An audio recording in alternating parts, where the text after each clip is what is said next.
that's exactly what I was doing. Is that was my main focus when we were recording. Was I was all right. This is recording too. I was reminding myself not to interrupt you. Yeah. Because I have a bad habit of that. I'll do that sometimes, or like somebody will say something and whatever it is, the point that they're making, there's like this little thing inside of what they were saying that's totally unrelated that I think of a story for, and now all of a sudden I want to interrupt you and tell you my story about something completely different. Yeah. Or it's one of those things too, it's not one-upping, but it's funny, we'll probably get into this, of trying to find commonality, but like not trying to steal someone's thunder on that. Like, for sure. You try to build rapport, but then you're like, well, I'm gonna tell you my story about that. Like, you didn't freaking ask me. Like, right. And so just shut up. So yeah. Anyways, what's up, guys? Aaron and Daniel here. Just shot one episode. We're feeling it. But I want to talk to you guys about sales. So both Daniel and I are under the belief that we are always selling, regardless if you are a kid trying to sell your pants on staying night at your folks' house, you're selling multi-million-dollar software deals, if you're selling cell phones, cars, batteries, real estate, anything, we are in some way, shape, or form, like, you are selling people on stuff. And so we both come from a background in multiple different types, sales cycles, what we're selling, things like that. And I think honestly, selling is this weird, when anyone says sales or selling, those that are in sales and that do well at it understand that there's a big difference from what the normal population thinks about and what sales actually is, right? Yeah, the term sales or the sales industry there's a real negative connotation to that, because even as somebody that's been a career salesperson, and maybe you can relate to this too, is I also don't like salespeople. Like, there's certain, when you think of salespeople, you think of like being at the clothing store or a car lot and some jackass coming up to you going, "Can I help you with something? Let me show you this, and it's kind of annoying because we want that space. But I agree with you. Sales is all around us. We're always selling, and the reason we sometimes don't realize it is because it's just part of our life. For sure. But getting better at it could enhance the life of anybody that's not even a career salesperson. No doubt. Because at the end of the day, sales is really just the art of, a lot of people think of it as manipulation, but it's the art of persuasion. So it could even boil down to maybe you and I we'll get lunch after this, and you've got tacos on the brain, and I'm thinking Thai food. And yeah. Through the process of deciding, one of us is outselling the other on where we go. Yeah. I think even taking a step back from there, like, really sales at its core, I think when it's done right and it's done well, is A, it's people, it's relationships. B, it's all it is trying to understand somebody else's need. Mm-hmm.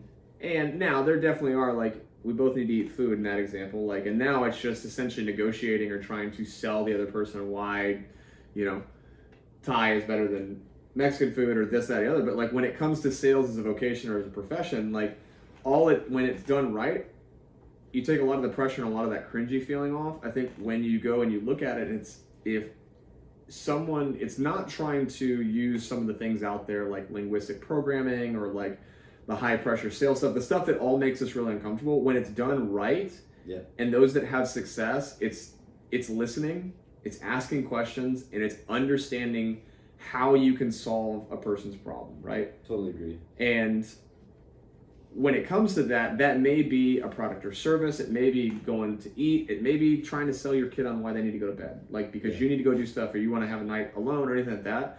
I think that takes a lot of, when you go about it from that aspect, and we can talk how you probably get your mind around that, how it takes the guard down of the people that you're having a conversation to, and you come from a place of being hopefully genuine about it, and it makes it just another interaction. Agreed. I think you hit the nail on the head. It's and I realized that as you were saying, is that the annoying salesperson that we hate is the person that's focusing on their own needs. Like, I need to make this sale, and so that becomes really annoying. But the successful salesperson is instead focusing on their needs. I'm focused on whoever I'm trying to, what are your needs and how can I solve your problem? For sure. And it becomes all about the customer or client or salesy. Is that a word? Salesy? Yeah. Probably not. But if we're focused on that and being unselfish and simply trying to solve their problem, even if it means I can't do anything for you, your problem I'm not equipped to help, you've at least developed trust with that person, so the next time you can help them, they know that you're telling them the truth. For sure. I think this is the best thing for you, or whatever. Yeah. But before we get ahead of ourselves, obviously, because we probably riff on this and talk, like, what is your background? Like, give the Reader's Digest version of, like, sales career. What does that look like for you? Accolades, things like that. Okay. Well, I've worked in a lot of different jobs before sales. Before I didn't realize that I was passionate about sales until I was in like my mid to late 20s. Grew up in Arizona, joined the Army when I was 17. I was an infantryman, I was a paratrooper.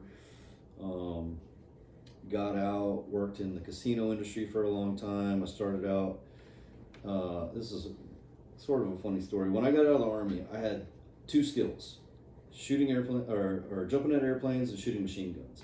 Nobody was looking for that. So I started out as a... Which, by the way, is way more badass than any of the list of skills that I have. So just keep going with that. Well, it may be badass, but it doesn't pay the bills. No doubt. You know what I'm saying?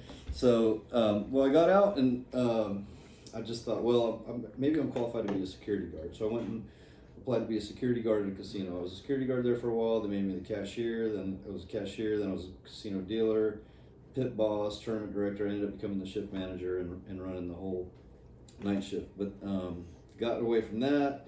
Was a mailman for a while. I started over. This was in Washington State. I started over in Texas. I'm going too much into this, aren't I? No, have at it. Okay.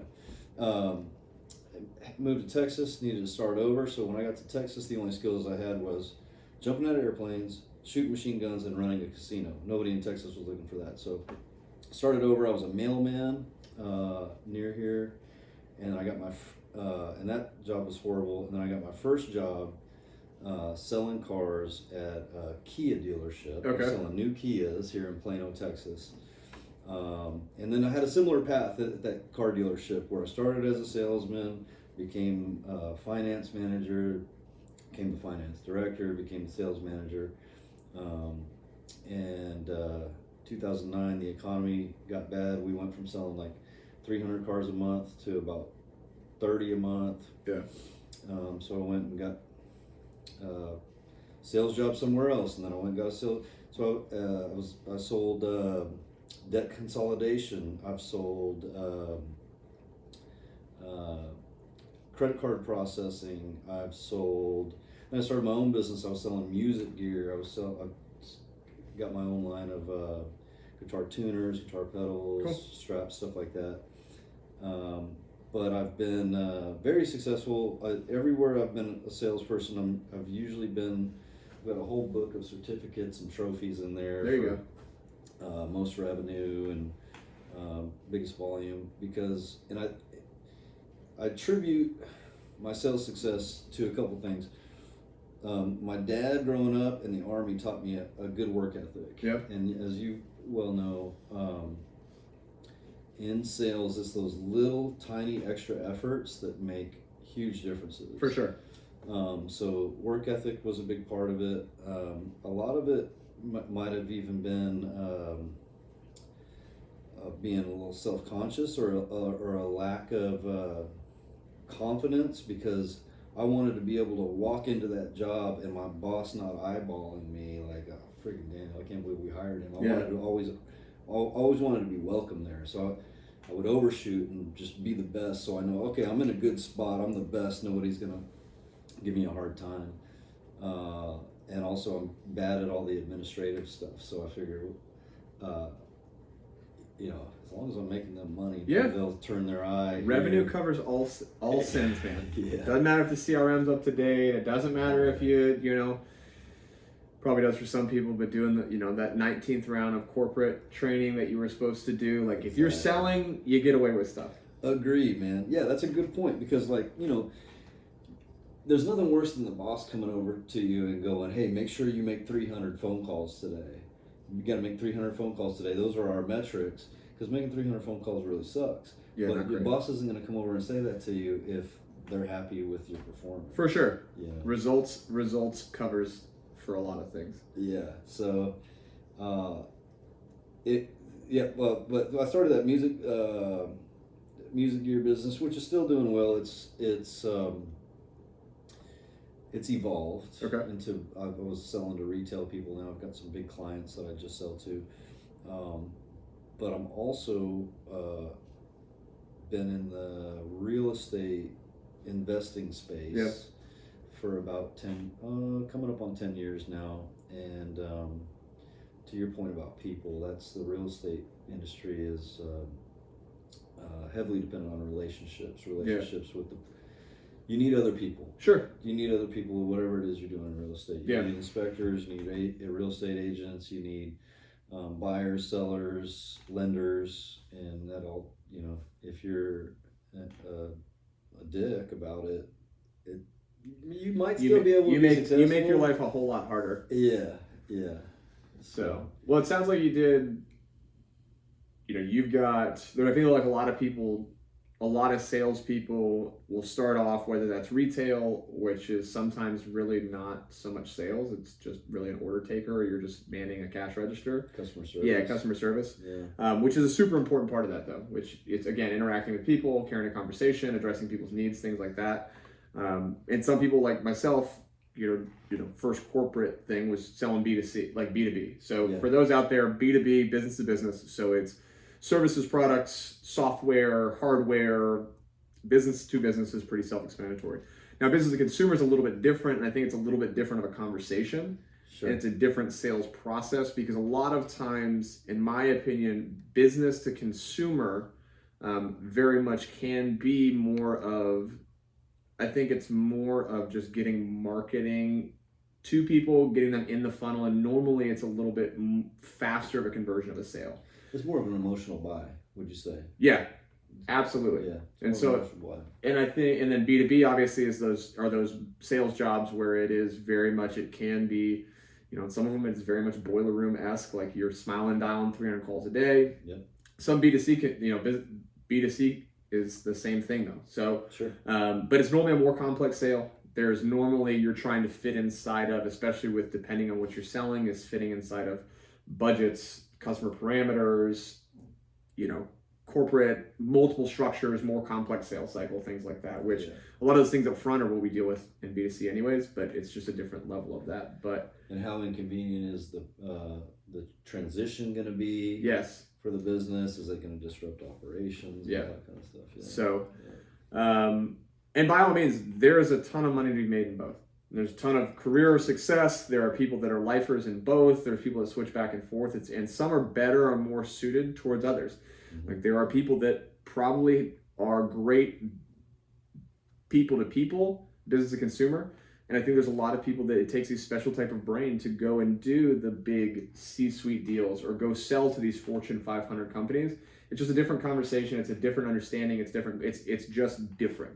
And so some people will get there, some faster than others, and some people don't want to do that. I know people that I've worked with in previous sales roles where they love the quick hitting sale. They will sit there and they would much rather, and they're really good at it, and they make a ton of money, and it's selling this way seemingly it's selling.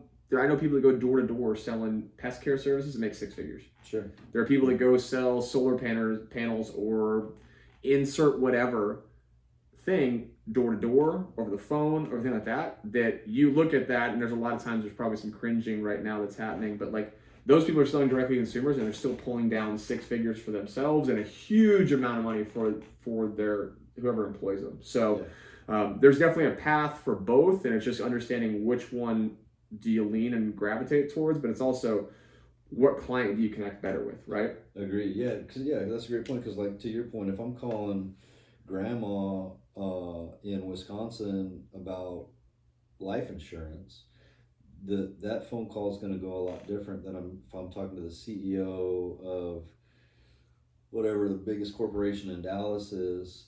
I'm going to open that conversation different. Yeah. Grandma cares that you're pleasant and that you're, a nice person and trustworthy and all that, the CEO wants to hear about how's this going to affect the bottom line and those kind of things. For sure. It's different skill sets. I agree, because like I call it turn and burn. Those that, like, if you're selling a product where you sell it, after that sale's over, there's a lot to be said for that. Like, you can just keep on hitting them and keep on making kills if you look at selling as a hunter.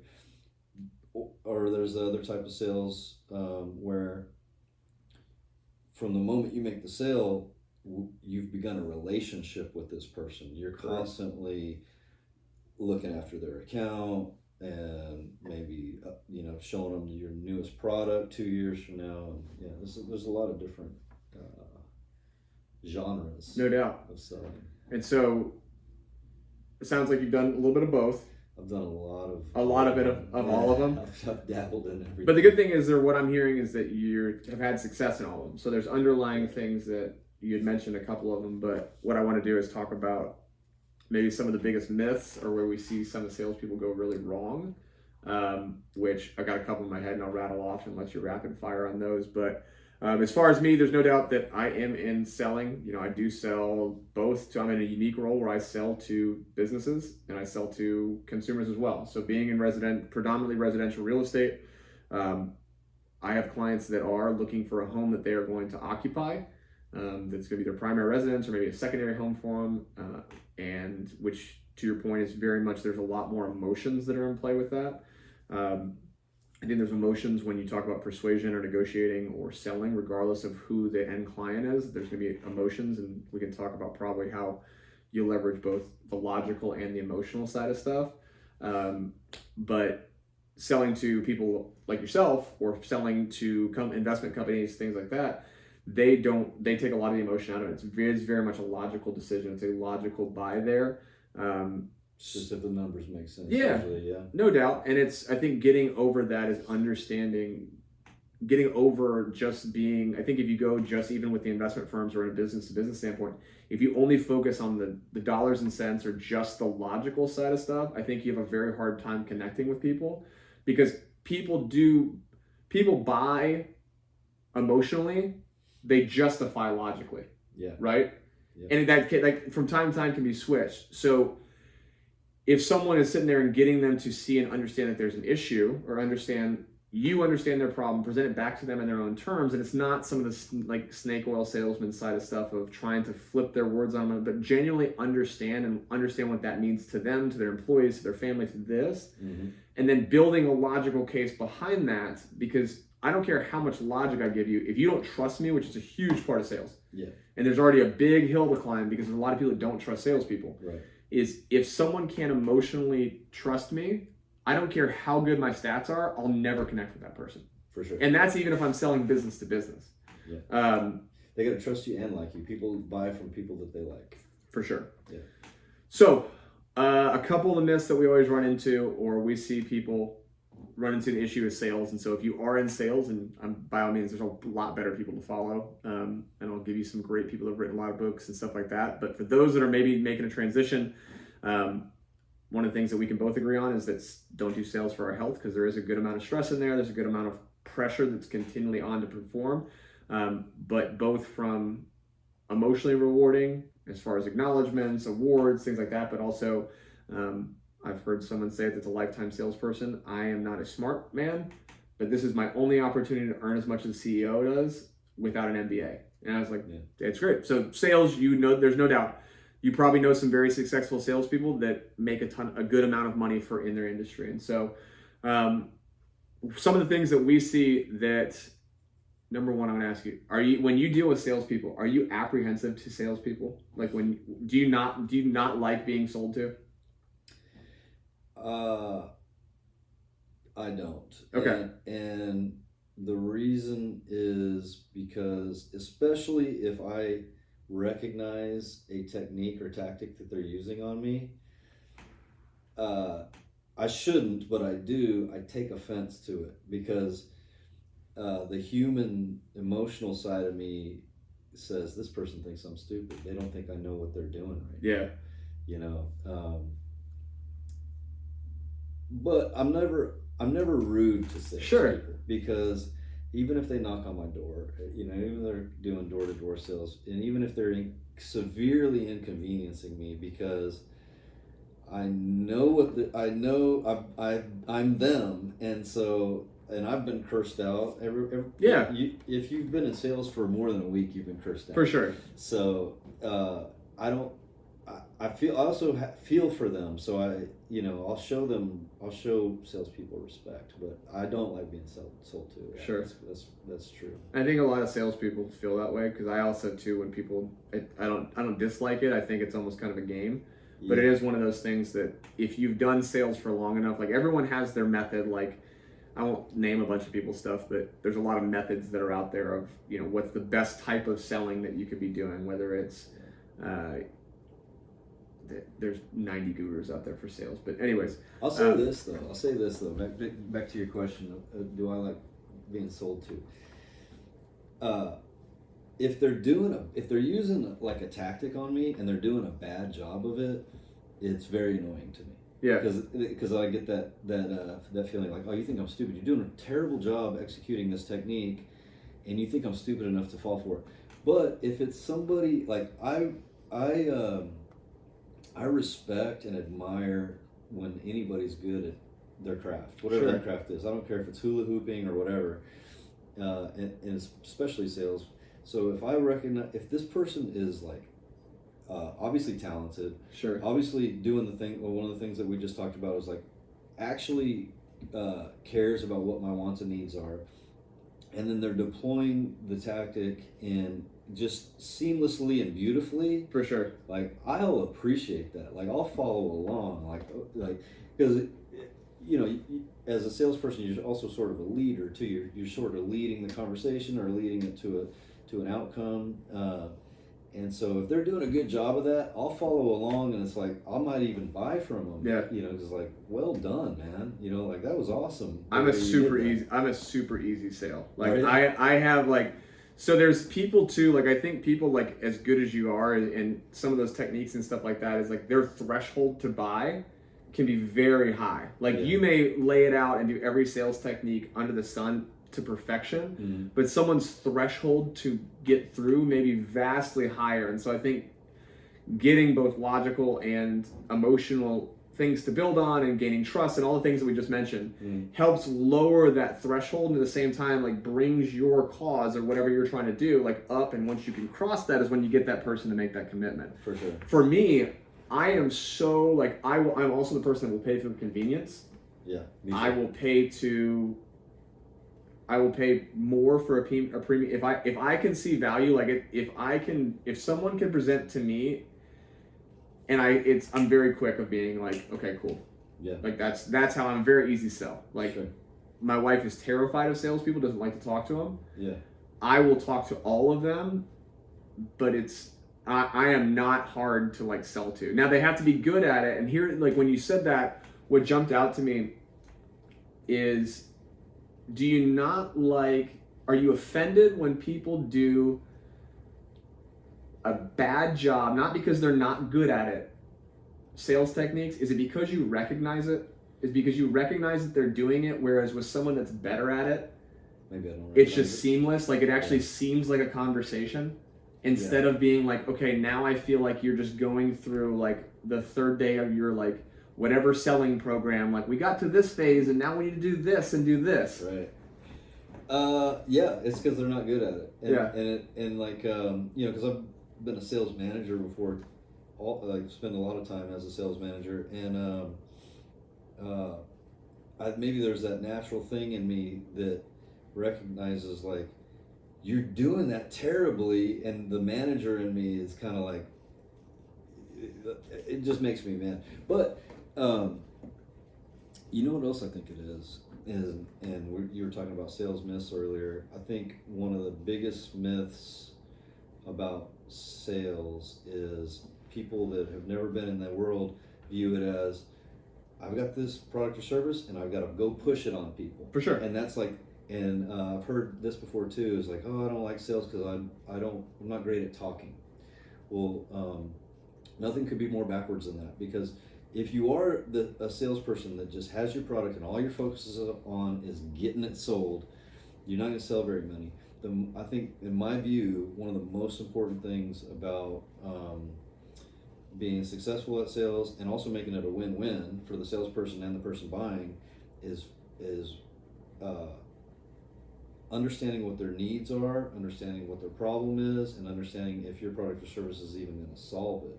I have a great example for that, and this is where my casino experience comes in. The game of blackjack. Most people play blackjack. The game of 21. Everybody knows that the house has an edge in that game, but maybe I'll just ask you. And I don't know. Maybe you do know. Most people don't. Do you know what the casino's edge is in blackjack? I don't. I would venture to say, I mean, A, they know what you have, and two, like, they're forced to hit. Like, it takes the emotion out of it. Like, you were close when you said they know what you have. The casino's edge is that they always go last. So if you bust, they don't even take the opportunity to bust. Yeah. You automatically lose. The casino's edge is they always go last. And I think that being in sales is the same way. You want to always go last. The first thing that you do is not go and and talk about how good your product is. The first thing you want to do is let your customer or your client or your potential client tell you what it is that they want. This is what I'm looking for. This is why I want it. Get to know, ask questions, get to know them, and so that way you get to go last, and you know what's important to them, so you can address those things. Sure. Sorry for being long-winded here, but when I worked at the car lot, a customer would show up, and our very first action, we would get our ass chewed and get sent home if you didn't do this first. If you find a customer, the first thing you do is you bring them over to your desk and you start asking them, what kind of car are you looking for? Mm-hmm. What color? What's important to you? Gas mileage? Whatever. So that when I go out and show you the car, I can focus on the gas mileage instead of how fast it goes. Sure. This person doesn't care how fast it goes, so I'm going to lose them if I don't learn that first. So anyway, yeah, that's circling back to your original question. If somebody is trying to sell me and they're not trying to get to know me first, you've already lost me. Yeah. Well, we'll talk about, you could go either way on this. Could talk about, and I'll leave it up to you, could talk about the things that we think make great sales, and they're probably just the other side of the coin. You want to talk about where people get sales wrong and why they don't have success? You want to talk about things that make great salespeople great? I don't know, man. I think either direction we go, the other topic is going to reveal itself. Just do the opposite. I think it's more fun to talk about what people normally mess up in sales. Okay. Because I think a lot of times too is like when you have success, like we always talk about, you learn more from your failures, and we talked about, I think previously, of having those blind spots. And that's the thing about sales, right? Like it's the same thing. Like I equate it to golf. Like the most frustrating days for me when I play golf is I'm not good to begin with. So every day is kind of frustrating, but is when you don't know what happened with your swing and you don't have another set of eyes on it, you don't know how to fix it, right? Sure. And I think a lot of people either get into sales and don't either have the training up front, they don't know where to go to get better at it. But I also think too, like there's a lot of people that will sit there and they'll be like, oh, I realize if I'm very real with myself that's what my problem is. Yeah. And so I think the first and foremost, you had mentioned it about talking and pitching your products and everything like that and it's something that you always hear, like so-and-so would be good at sales. Like I've talked to people and they're like, well, my son or my daughter would be good at sales because they can talk to anyone. Yeah. One of the biggest problems is salespeople need to shut up. Yeah, they talk too much. You talk too much. You can talk your way out of a deal. You can talk your way not even to get close to a deal. Yeah. So we sold software. So in previous now sell houses, used to sell software. Software is one of the highest paying, that in medical sales, I would argue, is some of the highest paying sales jobs. But it's also because it's a very complex sales cycle. Like you said, we were selling subscription or SaaS products that were, some of these deals were 6-7 figures worth of subscriptions for this stuff. And so that's small compared to some of the some very big players, like companies like some of the big CRM. I'm not going to go, but some of the big CRMs, some of the big software or big accounting softwares, things like that. Sure. Is, to your point, we have our product and we're really fired up about our product, but we talk and don't even give them a chance for us to understand what they're actually looking for and they're needing. Like, if I'm sitting there and I don't ask you, Daniel, like, we're gonna dumb it down. Like, if you're going in there and you're looking for, I use this metaphor a lot of, if you go in and you go to a hardware store, and I walk up and I'm like, hey, Daniel, we got a ton of great tools. Like, I want to show you all my tools. Perfect, I need tools.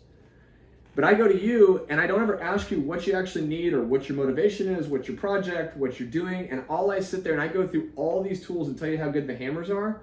I don't care how good the hammers are if you need a screwdriver. That's right. And so going through and talking at people, not only do you never really get to the needs and get down to what you can actually solve for them, if you can in fact solve for them, but also do it's off-putting. Yeah. No one likes the sales rep that just talks over people. No one likes the sales rep that just rambles on about their own product. And at the end of the day, like, you're not helping anyone. Right. If the core is to solve a problem for someone, if you don't even give them a chance to go do this, like, I've heard stories of people cold calling or door knocking and things like that, and going this long string of things. And if they would have just shut up, they would have found out that person's already a customer. Right. Or come in and not listening and wasting your time, which is another one we can talk about we'll segue into, is that when you don't listen, you're just assuming that your product's going to help them. It goes back to the tool analogy or metaphor, whatever it is, of if I don't listen, I'm going to go down this sales path, and they may be very eager. We've both been with clients before where we've probably been guilty of not listening and understanding and asking really good questions to understand what they actually need, what their expectations are, what their apprehensions are. Yeah. We get to the end of the sales cycle, all the way down that proverbial sales funnel, and you get there and you're like, well, I can't help you. Or you get to a situation where, like, the expectations that you have are vastly different from what we do, and now I've wasted days, months, hours, a year of trying to get you to this point to buy something that we're not going to be able to do anything for you. Yeah, so not only did you do the customer a disservice, but you also did yourself a disservice by wasting all that time when you could have been focused on either getting to know them or selling it to somebody that needed it. Correct. Yeah, I agree, man. I agree. That when we were talking back about there's all kinds of genres of sales. There's soft sales, there's hard sales. Sometimes it depends on the product, sometimes it depends on the client. Going back to the car sales, which we all know is usually pretty high pressure, the dealership I worked at was very high pressure. We would try to squeeze every bit of juice out before you left not buying a car. And here's a good example of why that worked, is because we're sitting down with them first and we make a list of all the things that's important to them. They want a red car, good gas mileage, 4 seats, whatever. A list of everything that they've told me that they want. I go focus on those things when I'm like, this is why this car is good. It's red, it's got 4 seats, it's got good gas mileage, blah, blah, blah. And so when it comes time to bring them back to my desk, if they say no, this is in a high pressure sales environment, which I don't actually prefer. My personality doesn't match with, but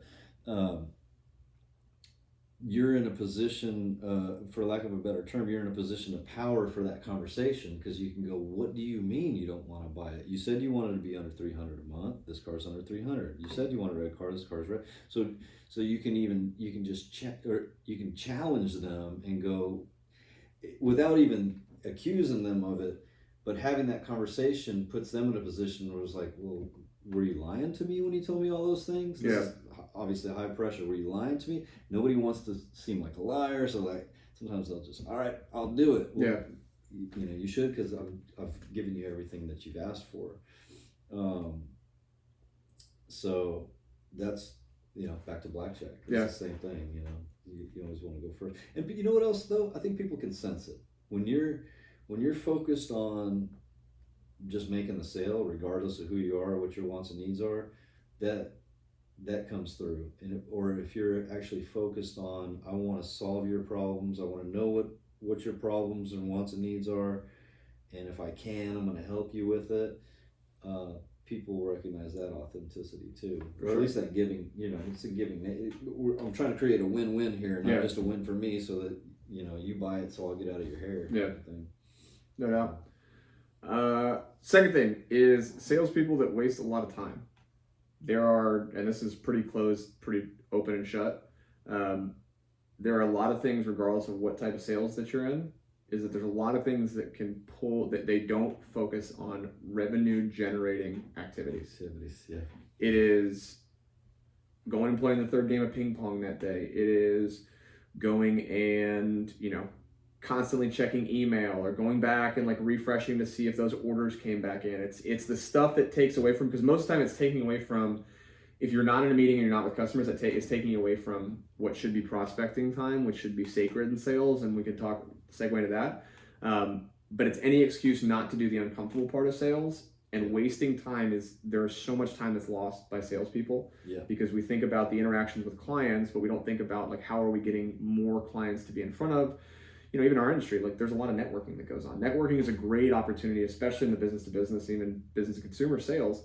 Networking done right is a great opportunity. Yeah. Network for the sake of networking is wasting time. Yeah, for sure. If it's not getting you any closer to developing relationships or getting in front of new clients or new potential clients, you going to the 19th happy hour just to get some sliders and a couple of free beers, you're checking the box, and it's the busy box, and it's not the actual, like, what am I doing to build my book of business or build my business if you're self-employed like myself. So for sure. And that even kind of relates back to the getting to know people thing. Like, you could be the time wasting salesperson that's doing a lot of networking, but you're not really getting to know the people you're spending time with.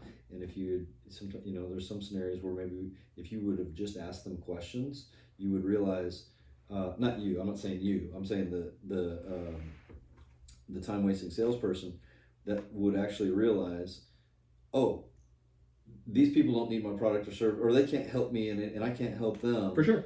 So why have I been to 19 happy hours with them? Yeah. So it goes back to just getting to know and asking questions at your networking, because wouldn't you agree that networking, even if it's networking not with potential client, like not with somebody that's going to buy a house or buy a car or buy whatever service that we're selling, it's almost the same thing though, right? Like if like in the real estate world, if I'm networking with lenders and appraisers and agents and wholesalers, it's the same thing as dealing with an end buyer, because I'm getting to know you and what you can do for me, and you getting to know me and what I can do for you, and seeing if we can create a win-win with this. I tell people so we used to use the term when I was in corporate sales of like, we have internal customers and we have external customers. So I have an accountability to, when I was selling in a corporation, our internal customers were our implementation team, it was our business development team, it was the project managers, it was the product owners, things like that. Yeah. So I still need to serve and do right and work alongside my internal customers, and who I was really selling to was my external customers, clients, customers, however you want to do it. Sure. I think in our industry, it's very much like building relationships, and there is definitely that side of that. But I think there's a lot of times too where, especially in real estate, because if you don't ever sell a house and you just want free happy hour and you want a free lunch 3 days a week, get your real estate license. You may never sell a house, but you'll at least get those. Who buys all that stuff? A lot of those partners that are trying to, and you're essentially wasting their time. Like, you're wasting your internal customers or those in the industry. You're not getting referrals. You're not really building relationships. Like, we can all tell when you're just the person that shows up for a happy hour, and hopefully I've never fallen prey to that. But if I have, I apologize. But it's also too, like, before we move on from the time wasting thing, you've alluded to it multiple times of getting to a point and not ever understanding what the customer needs or the client needs. Is you waste time with prospects that will never close. There are people that you talk to that they may be the greatest person ever. You may have all these things in common. They've got a great business model. You may like them as a person, but they'll never buy from you. Yeah. And they may never buy from anyone. Like, you're not going to lose the sale to a competitor. You're going to lose it because they're impartial. They're halfway in the boat. Now, part of your job is to understand where that is and get them more towards being bought in by understanding what they need, by showing value and things like that. Sure. But anyone that's been in sales for more than a week that's met with a customer, you can think back to one customer that you could have every sales manager, everything like that. They're looky-loos, they're tire kickers, and that's just who they are. Those are people that almost have that unbelievable threshold of take the steps to buying. Yeah. Like, that's just where they are. And so it's one of those things of wasting your time on deals that will never make or clients that will never buy from you for no lack of effort. Like, if you can go back, and this is the next one, I think where salespeople miss, but it's people wasting time with clients that will never buy.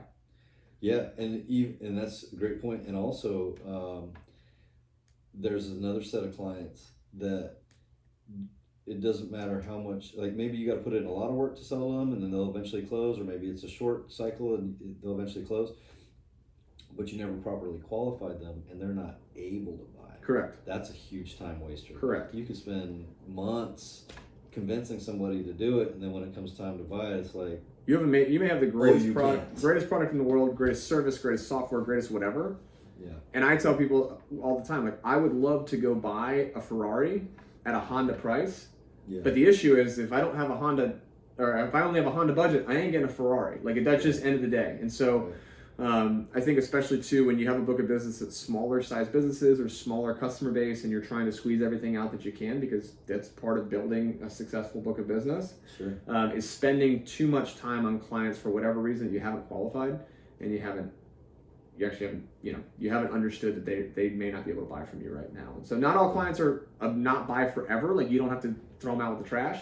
Sure. You just need to know how to prioritize them. Like, if budgeting season is not until October and it's January, if you spend an exorbitant amount of time with that person throughout the year, it's wasting time. Like, if you know that you can build rapport, you can check in, you can send them valuable articles, you can send them new product updates, still continue the conversations for when you are, and try to make sure that you're staying up with anything that we could pull that timeline up. But if they only have, if corporate's only going to release that check in October, and you call them every single week asking them to buy, you're wasting your time and you're wasting their time. Yeah. You might be talking yourself out of the sale. For sure. It might have closed in October if you had just followed up in September, but they're like, man, that freaking Daniel, he calls too much. Yeah. Look for somebody else. Yeah. The third one, which I think is always one that I had to catch myself with, is that especially new salespeople or people that aren't good or aren't as seasoned at it, is the fear of, they let the fear of a lot of things hold them back, but they're afraid to seem salesy when they really aren't. Yes. People, you've been a sales manager, so I can almost guarantee you've had the conversation with a salesperson that says, well, I called them last week, they told me they weren't going to be ready till like Thursday of this week, and I just don't want to come across salesy, or taking the hard line and saying, like, I don't want to ask for the business because they haven't given me the buying signs or whatever. Like, it's the fear of being salesy. If you're afraid of that, if you're that person that's afraid of being salesy, I would almost venture it's because that's how you perceive salespeople in some way, shape, or form. Sure. But it's also, you're not even close to that. If the person keeps answering the phone and keeps answering your question and keeps engaging with you, don't let your fear of coming across salesy. If you've done what you should do, you listened, you qualified, you provided value, you identified where you can do business, you have earned the right to at least ask for the sale. And if that's not now, then have an understanding of why not now, or what are we missing that we need to get over the hump. But the fear of being salesy, I've seen people, especially mid or late deal, ends up killing deals, and it just stretches it out because time kills all deals. And so you may have done everything you wanted to do, but then because you don't want to be salesy, you let deals die because you think you're inconveniencing someone. I agree, man. I can't tell you how many times as a salesperson and as a sales manager where, you're at a point in the sale, and like as a sales manager, you tell your salesperson, okay, tell me what they said. And they tell you okay, now go and say this. Say it word for word like this. And, the salesperson might be uncomfortable. I don't want to sound salesy. And just go do it, And they go do it, come back and go, hey, that worked. Yeah. Here you go. They signed it. Yeah. And I agree with you that if you're concerned about sounding salesy, you can go ahead and take it up a couple notches, and you're still not going to sound sales For sure. because you're focused on that. For sure. Yeah. The other thing is and the whole fear thing or lack of confidence is just simply not putting in the effort when it comes to prospecting, or some people call it cold calling or DMing, or however you go about reaching out to clients that previously had not. Yeah. There's no doubt cold calling, uncomfortable. Yeah. Door knocking, uncomfortable. Yeah. Reaching out to old people that you see the notes in the CRM that they haven't talked to you in 2 years, uncomfortable. For sure. But letting that discomfort or that threshold of I'm not good at it, or I haven't done this before, I need to be better before I go do this. Yeah. I would tell you, like, we talk about this with our regional VP, Alex Vidal, who we're going to have on the show at another time, of doing a time audit. So, like, we talk about wasting time, but, like, if you're going through and you have an 8 to 10 hour workday, if you go through as a salesperson, your number one job is not closing deals, in my opinion. It's business development. Building that pipeline. Is building business development. Mm-hmm. So even at the point where you've got 3 meetings that take 3 hours, you've got lunch, which we're not going to go old school boiler room and be like, anyone who takes lunch is a loser. Like, you've got this, you post on LinkedIn, you do a social media post. Like, in our world, social media is obviously a huge business development piece for that. But I see a lot of agents, like, go through, if you're in sales, on a normal day for you, not your best day, not your worst day, go through, and I want you to write down, not blocking your schedule, I want you to write down the time that you spent on what task and how much of the day that made up. We call it a time audit. Yeah. You will find out, especially if you're new or you don't have a huge client base, or maybe you're in a slump and you haven't done, like, you're not closing deals, is look how much time you spent. In an 8 to 10 hour day, if you are working in all of your activities take up 4 hours, Mm-hmm. and you have all that time left, you have one job. Prospect. 2, I'd say. Lead follow-up, which is probably, hopefully you're doing that in there, but it's prospecting. It's putting more people in the CRM, it's connecting you with more people, it's getting in front of more potential customers, you're qualifying or disqualifying people, and that's your job. I like that time audit thing, because you can outwork talent. If you give me 2 people, you got one person that's a seasoned pro, knows all the techniques, knows all the tactics, but is kind of lazy and only wants to work 4 hours a day. And then you give me another newbie that doesn't know anything, and you're asking them to make, 300 calls a day, but this person work 8 hours, but this person works 9 hours and makes 400 calls a day. I'll take that person every time, because those extra 100 calls, it's a numbers game, right? It's I heard somebody say once, it's a contact sport. The more people you contact, the more you're gonna. So yeah, you can outwork talent and inexperience in sales too, is what I love about it. And you definitely can't out hustle. And it's literally like, if your skill set, if your skills are not up here and your skills are down here, there's no doubt you're going to have more touches. It's the same thing you mentioned, pipeline, which if you're in sales, like, that your pipeline is the lifeblood of your book of business. Yep. It is, if you are a better, more skilled salesperson, you've got a closing percentage. Then we'll go into this next one of knowing your numbers.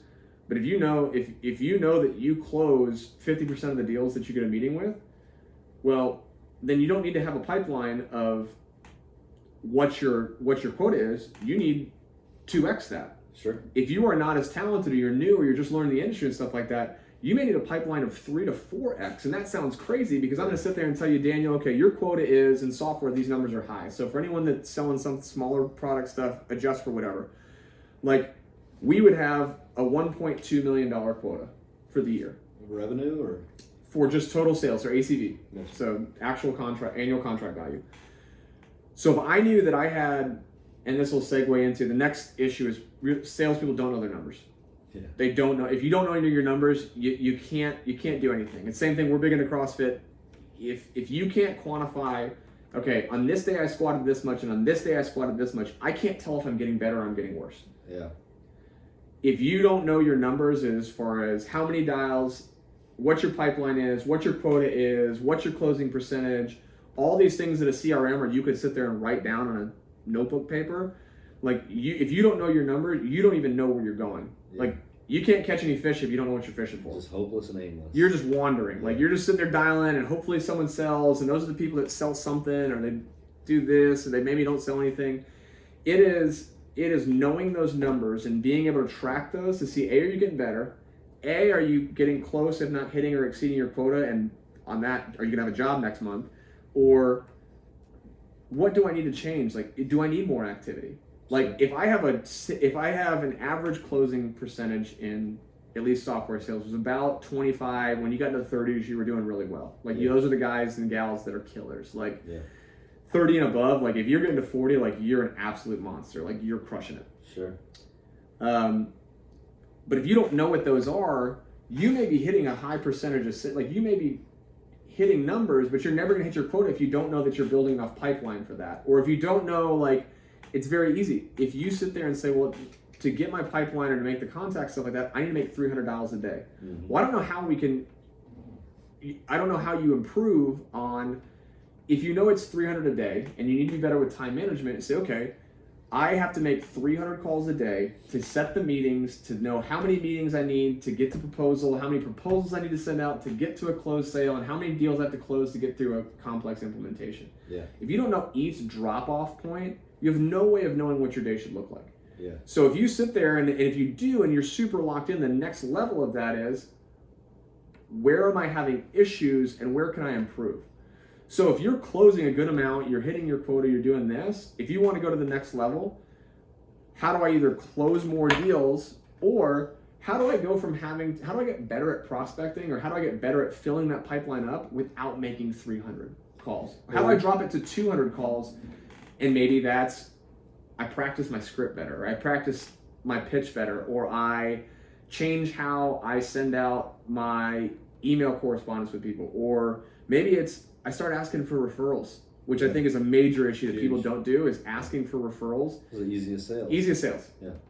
So by doing that, like, if I know that I can get that much pipeline, maybe I don't have to stay 4 hours late every single night. I became a better salesperson. I made more money and I helped the business more and helped more people because maybe I should ask for referrals next. Or maybe I changed this part of my sales process that netted me this. But if you don't know your numbers, you can't do any of it. Well, that segues into the quality of your pipeline too. A common mistake could be made is, like, if 80% of the people in your pipeline are either definitely never gonna buy, or not gonna help you meet your revenue goal, and you've tossed out, you've tossed out the ones that could make half your quota. Yeah.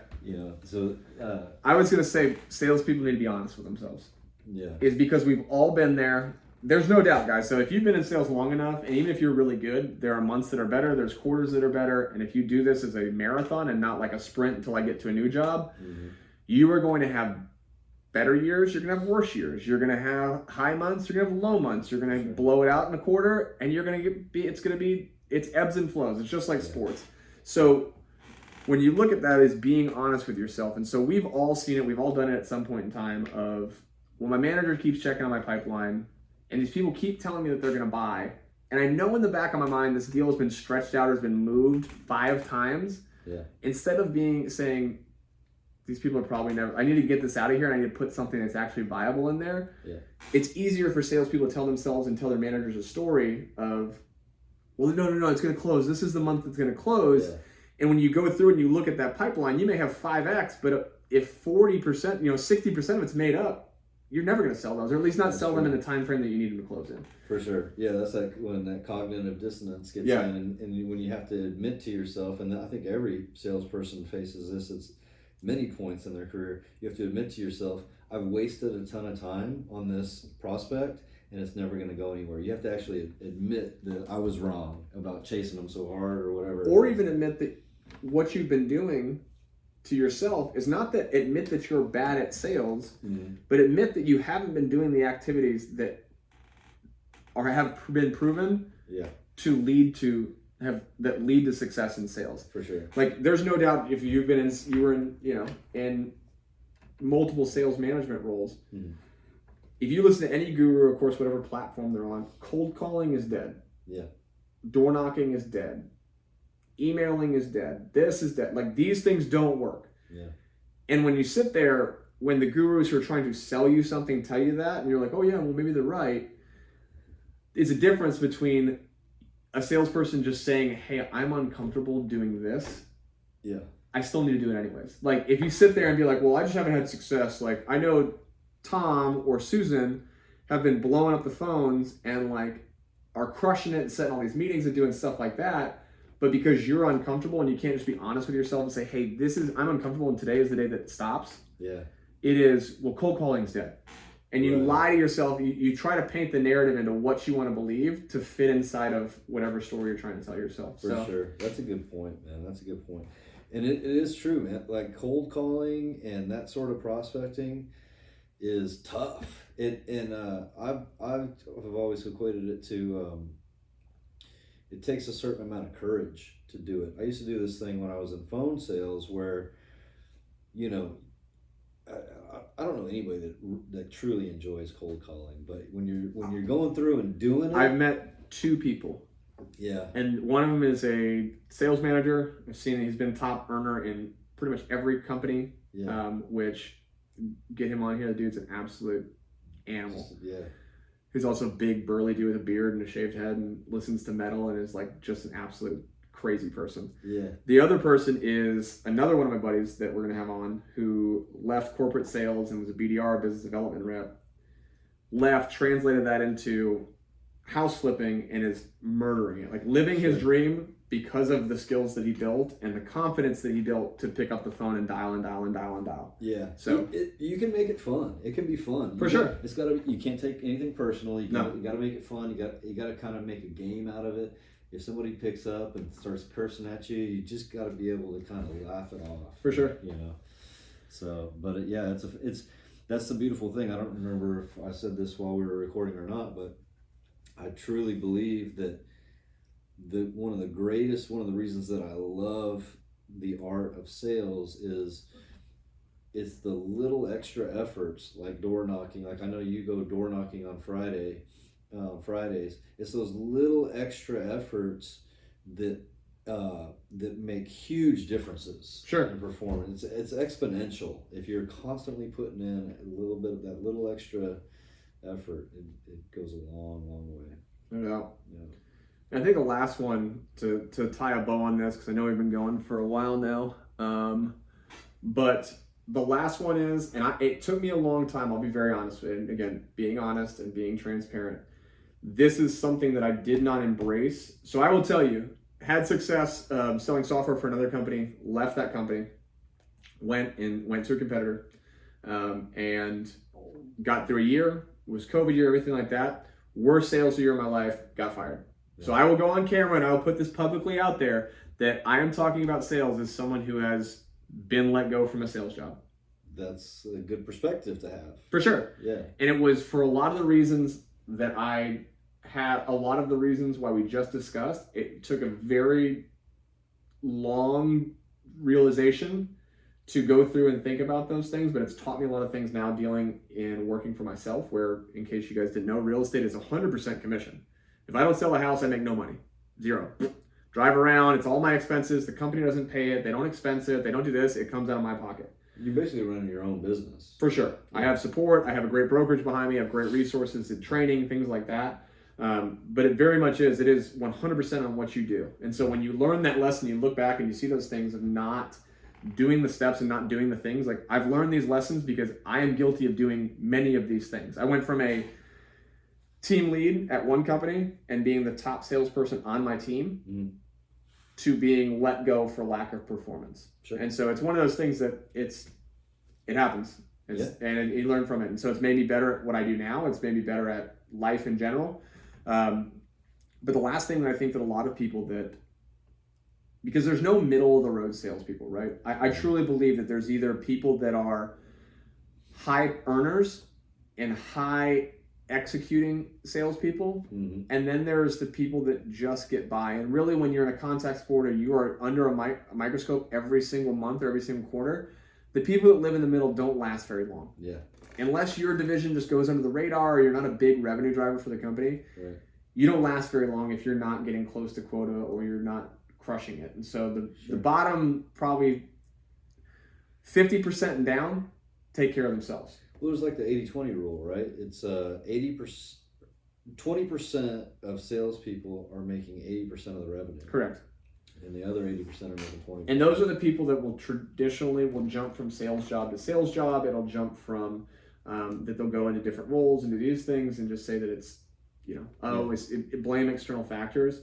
But the last thing that, and this is taking me from now going to work for myself, the last thing is that to be a sales savage, a sales executive, to be all these other things, you have to be passionate about as a career salesperson. Yeah. You have to have that passion, and it's not there every day, but you've got to own it. You got to own it, right? Yeah. You've got to do all the things that we just talked about, or some component of that, but like you have to take pride in what you're doing and realize that you get over that hump of like, I'm not just pitching a product and I get a paycheck for every unit that I sell or everything there. Mm-hmm. The people that are lifers and that are great and make 6-7 figures as far as being a salesperson are people that are passionate about it. They're very real with themselves. They're open to coaching. Yeah. They want to sell a product, or they find a product that they're passionate about, that they believe in, and it makes it easier to sell. They read all the sales books. They go through and they get creative in the way they do stuff. They get to know their product. They know their product. They know their market. They know where the shortcomings are. They know things like that. They learn how to interact with people better. But the people that are about it, and a lot of time it's these are the people that make it look very effortless, is either because they've done it for a very long time, or it's the people that are fanatical about what they do as a sales professional. And it's not a thing of like, I show up and I'm a man or a woman that just pitches a product, and if I get a commission check, fantastic. Yeah.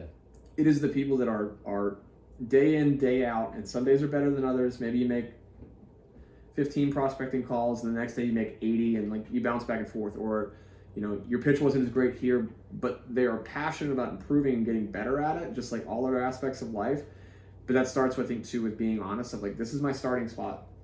I know that to get to where I want to be, or to compete with the big dogs, or to be the top saleswoman in my company, or to be the top salesperson, or to be the next sales director, and I want to move into management, is you've got to be on fire about it. You got to be fired up about it. You have to be passionate about what you sell, passionate about the profession, and passionate about helping people. I think when you get closer to those, here's one on the spectrum, here's that. When you start to move yourself past that is when you can make some pretty crazy things happen as a salesperson. I agree, and that's the beautiful thing about sales. You can go work for a salary and punch a clock 8 hours a day, and it doesn't matter how hard you work during those 8 hours. Your salary is your salary. No doubt. But for me, that's the most beautiful thing about being in a sales role or 100% commission role is it's true. There's no getting around it. The harder you work, the more money you're going to make. Correct. And so on the right things. On the right things. Yeah. If you're working smart, you're working on the right things, and you're working hard, you're gonna make more money. You get paid for your effort instead of just punching a clock for 8 hours a day. Yeah, for sure. So, yeah, a lot to unpack, or a lot talked about the different points and things like that. And that's obviously two guys' opinion of what people miss as far as sales. And there's probably a lot of people who will contest and say that maybe that they've got their own list, or we missed the mark, or there's things there. But if you do disagree or agree or have a point to make, reach out to us and let us know. We're going to upload this, so leave in the comments, reach out to us, DM us, email us. All the contact information is going to be below on whatever platform we have. But yeah, for those that are looking to get into sales, it is a awesome career. There's a lot of ups and downs. The harder you work, the more ups you're going to have. Doesn't eliminate the downs, but makes them a lot less. And it's another thing too, if you realize that the highs are never as high as you think they are, and the lows are never as low. And a beautiful and scary thing is that scoreboard resets every month or every day or every quarter, depending on what you do. So get after it, be bold out there, be on fire about what you're doing, work to be the absolute best that you can at stuff. And yeah, if this was informational for you, if it helped, if it got you fired up to go make some dials or go knock on some doors, give us a like, share it, leave us a comment. If there's things that you'd rather hear about other than sales or our experience in that, or things that you're more interested in, please comment below. That way we can put out quality content that you actually want to see. So y'all be good, go crush quotas, and go be great. See y'all. Take it easy, guys.